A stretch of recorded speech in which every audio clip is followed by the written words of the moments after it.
Você já tentou entender um código de um sistema tão complexo, tão grande, que mais parecia um labirinto? Onde qualquer mudança acabava causando um efeito inesperado em outro canto do código que teoricamente não tem nada a ver com o módulo que a mudança está sendo feita? É aí que entra a modularidade. No vídeo de hoje a gente vai entender o que é modularidade, por que ela é tão importante na arquitetura e no desenvolvimento de software e também como medi-la. Portanto, se você quiser criar sistemas mais limpos, organizados e sustentáveis, cola aqui que o vídeo é para você. Então já abre o seu diagrama de casos de uso com um só caso de uso escrito sistema, que o vídeo já vai começar. Olá devs, eu sou Bernardo Lobato e hoje a gente vai falar sobre modularização. Você certamente já ouviu essa palavra e provavelmente já tem uma boa ideia do que ela significa.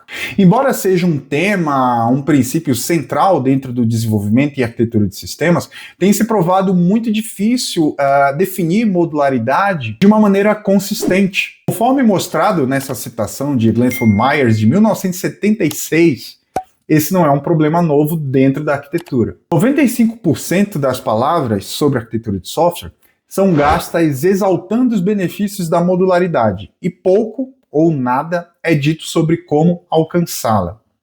Modularizar significa dividir um sistema em partes independentes e coesas, com responsabilidades muito bem definidas. Entender a modularidade e suas muitas formas no fluxo do desenvolvimento é crítico, é essencial para todo aspirante arquiteto ou a todo dev que queira dar um passo a mais na sua carreira.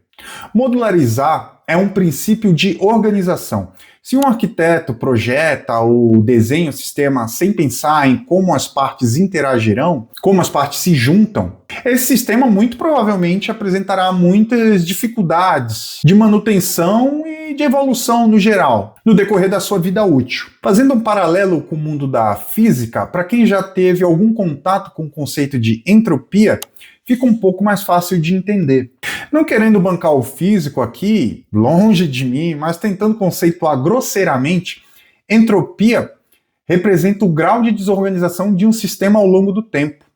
Essa desorganização tende a aumentar conforme o tempo passa, a não ser que se invista energia para manter o sistema organizado. Imagina que você começa um projeto novo com tudo certinho, tudo no lugar, diretórios bem definidos, responsabilidades bem definidas, código limpo. Com o tempo vem chegando mudanças urgentes, pressa para entregar, gente nova no time, e se a gente não tiver algum controle sobre aquilo que está sendo desenvolvido, já era. Tudo tende a ficar mais bagunçado. É claro que a gente tem ferramentas para lutar contra essa desorganização e o meu papel aqui é falar sobre essas ferramentas, como refactoring, testes automatizados e modularização, por exemplo. Manter a ordem exige energia. Manter uma boa modularidade num projeto é uma característica implícita que todo arquiteto e bom desenvolvedor devem dominar. Não existe um requisito funcional ou um requisito não funcional que diga que o sistema deve ser bem modularizado. Portanto, isso deve fazer parte do trabalho do arquiteto ou do desenvolvedor. Para o prosseguimento desse vídeo, vamos tentar conceituar brevemente o que a gente vai entender a partir de agora como modularidade. Modularidade é um agrupamento lógico de código relacionado, como um grupo de classes em linguagens orientadas a objetos, ou um grupo de functions em uma linguagem estruturada ou funcional que tenham algum relacionamento entre si. Em Java, nós temos os packages, em C# nós temos os namespaces. Enfim, é importante também para o arquiteto entender como essa modularização varia de linguagem para linguagem em que ele vai trabalhar. Apesar de a modularização ser um tanto subjetiva para o arquiteto ou para o desenvolvedor, existem algumas métricas que nos ajudam a entender se o nosso sistema está projetado com uma boa modularidade. Nesse vídeo a gente vai falar brevemente de 3 delas: coesão, acoplamento e conascência. Coesão se refere a até que ponto as partes de um módulo devem estar contidas dentro do mesmo módulo. É uma medida de quanto as partes estão relacionadas entre si. Na prática, quer dizer que aquele módulo é claro e compreensível em sua funcionalidade. Idealmente, um módulo coeso é aquele módulo em que todas as suas partes, tudo que ele precisa para funcionar, estejam relacionadas dentro do mesmo pacote, estejam empacotadas juntas, não mais, não menos. Se já temos um módulo coeso, não é legal a gente tentar quebrar ele ainda mais, pois isso aumenta o acoplamento e a dependência entre esses módulos menores, aumentando cada vez mais as chamadas de um módulo para o outro, e isso deve ser evitado ao máximo. Já existe livros, artigos na internet, vídeos, enfim, uma vasta documentação sobre os tipos de coesão que o meu sistema pode almejar. Aqui no vídeo a gente vai falar brevemente sobre 7 deles, em ordem do mais desejado, ou seja, onde eu quero que o meu sistema esteja, até o mais fraco, onde eu devo evitar sempre que possível. O primeiro tipo é a coesão funcional, em que todas as partes do módulo são relacionadas entre si, e o módulo contém tudo que ele precisa para funcionar corretamente. É o que devemos almejar quando estamos desenhando um sistema. O segundo tipo é a coesão sequencial, quando dois módulos interagem, em que a saída de um acaba se tornando a entrada do outro módulo. O terceiro tipo é a coesão comunicacional, que consiste em dois módulos de uma cadeia de comunicação, em que cada um trabalha com aquela informação e contribui com a saída do dado. Por exemplo, quando adicionamos uma linha no banco de dados e precisamos enviar por e-mail essa informação, utilizando assim dois módulos diferentes. O quarto tipo é a coesão procedural, em que dois módulos devem executar um código numa determinada ordem para aquela funcionalidade fazer sentido, conforme a gente está vendo aí na imagem. O quinto tipo é a coesão temporal, em que módulos estão relacionados baseado em dependências de tempo. Por exemplo, quando nós temos um arquivo de startup dentro da nossa aplicação e esse arquivo acaba subindo alguns módulos que aparentemente não têm a ver com o nosso módulo da aplicação. Eles precisam ser inicializados juntamente com o sistema. Dizemos que essas tarefas são tarefas coesas temporais. O nosso sexto tipo é a coesão lógica, em que dados dentro de dois módulos diferentes são relacionados logicamente, mas não funcionalmente. Um exemplo comum desse tipo de coesão é a classe string-utils da linguagem Java. Ela consiste de um grupo de métodos estáticos que transformam um objeto string. E por último, nós temos a coesão coincidental. É o tipo mais fraco de coesão que a gente pode ter dentro do nosso sistema. Ela existe quando os elementos de um módulo não são relacionados de nenhuma maneira, a não ser pelo fato de estarem no mesmo código-fonte. Por exemplo, classes utilitárias que possuem diversos métodos ali para transformação de objetos, para validação de objetos, e que não necessariamente estão relacionados entre si lógica ou funcionalmente. Esse tema, coesão, é extremamente importante não só em arquitetura e desenvolvimento de sistemas, mas em diversas áreas da computação, e vai ser retomado quando for conveniente aqui para o tema do vídeo. Por enquanto, é só um pontapé inicial. A segunda métrica para a gente medir se o nosso sistema tem uma boa modularidade é o acoplamento. Enquanto a coesão lida com os relacionamentos dentro do meu próprio módulo, com os componentes desse módulo, o acoplamento se refere ao relacionamento entre módulos, enquanto um módulo depende de outro ou outros para manter sua funcionalidade. Códigos desacoplados são aqueles em que os módulos não têm tanta dependência entre si, ou possuem uma dependência fraca. Pode parecer óbvio, mas eu falo mesmo assim. No desenvolvimento, é desejável um baixo acoplamento entre os módulos. Assim como tipificamos na coesão, a gente tem também alguns tipos de acoplamento, que vamos citar agora, do melhor para o pior. O primeiro tipo de acoplamento é o acoplamento de dados, quando apenas os dados realmente necessários para o funcionamento do outro módulo são passados como parâmetros. Normalmente desejamos esse tipo de acoplamento. O segundo tipo é o acoplamento de estrutura de dados, quando os dados de um módulo são passados em uma estrutura de dados passada como parâmetro. É um pouco parecido com o anterior, mas aqui a gente já percebe que os dois módulos devem tomar um conhecimento maior das suas respectivas estruturas. O terceiro tipo de acoplamento, e aqui já ficando cada vez mais complicado, é o acoplamento de controle, quando o módulo decide como o outro módulo vai funcionar.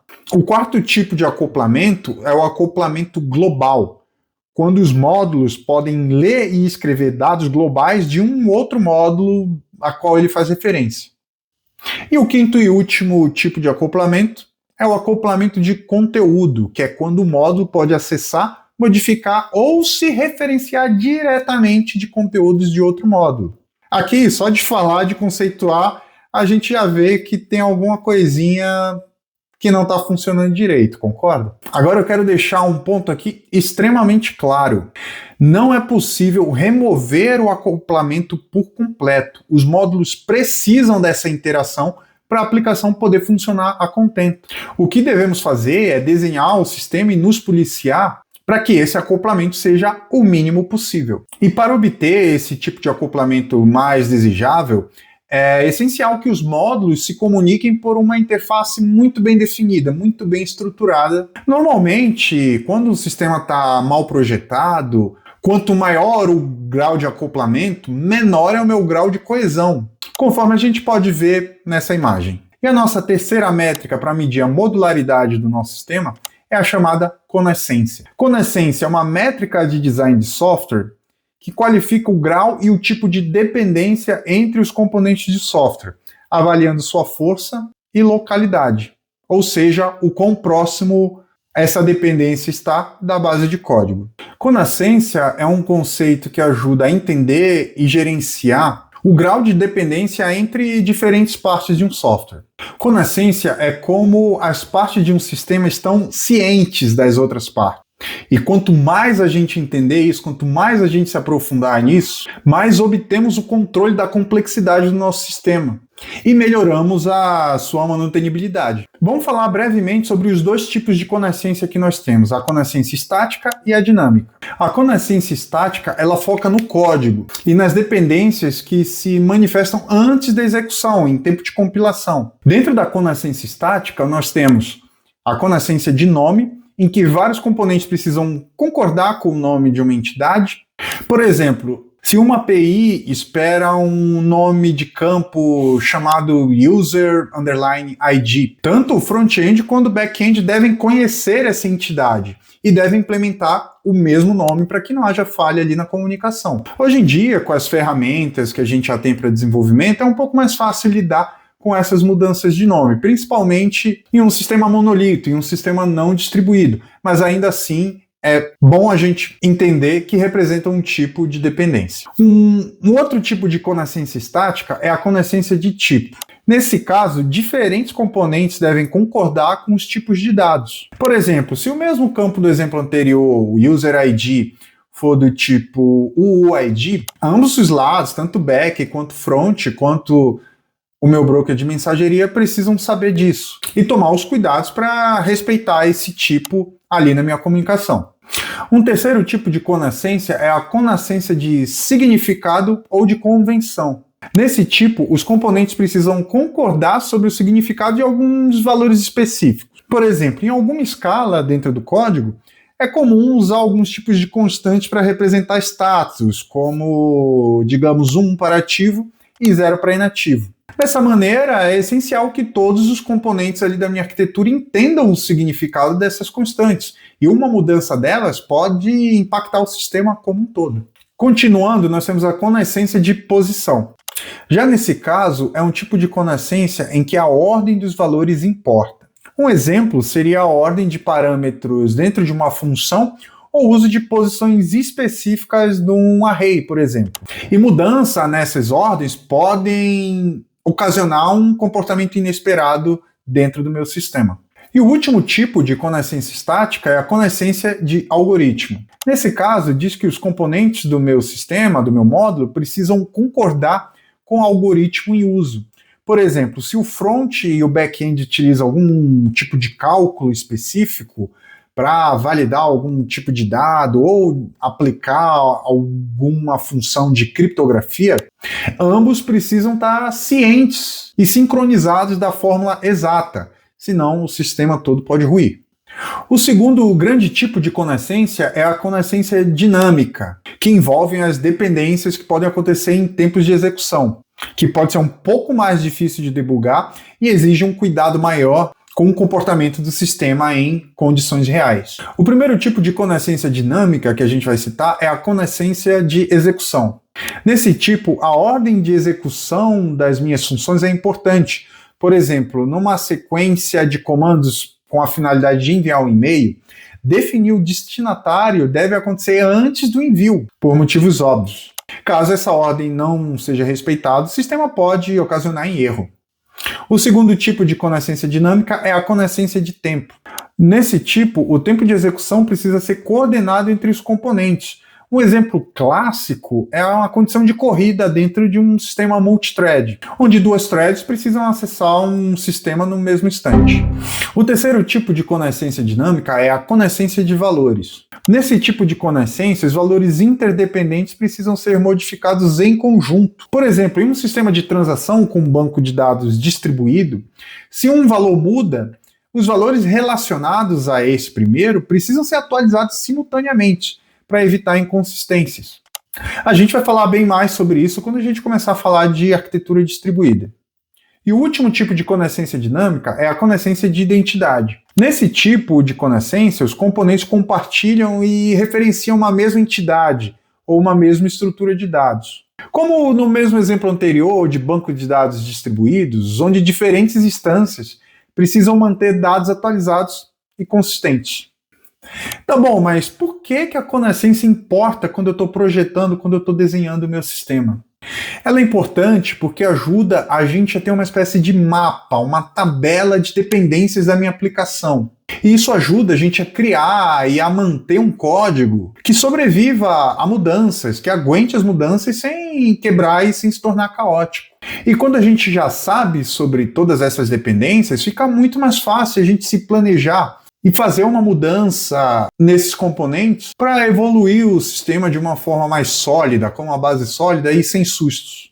Tá, tudo bem, mas você deve ter ficado um pouquinho confuso. Qual que é a diferença, então, entre a conessência e o acoplamento? O acoplamento, ele mede quanto um módulo depende do outro para a sua funcionalidade.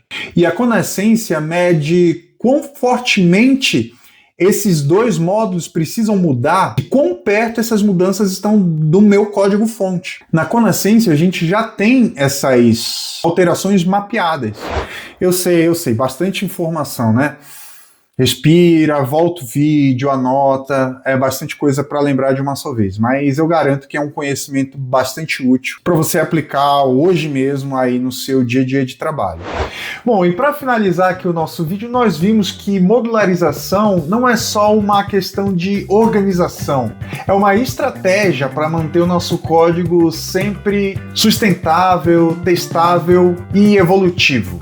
Com boas práticas de modularização, a gente consegue dividir responsabilidades, reduzir o acoplamento e dessa maneira a gente facilita a vida aí do nosso time inteiro de desenvolvimento. Então me conta aí nos comentários como você modulariza os seus sistemas hoje. Aplica alguma das formas que a gente já viu aqui conscientemente? Muito obrigado por assistir e a gente se vê no próximo vídeo.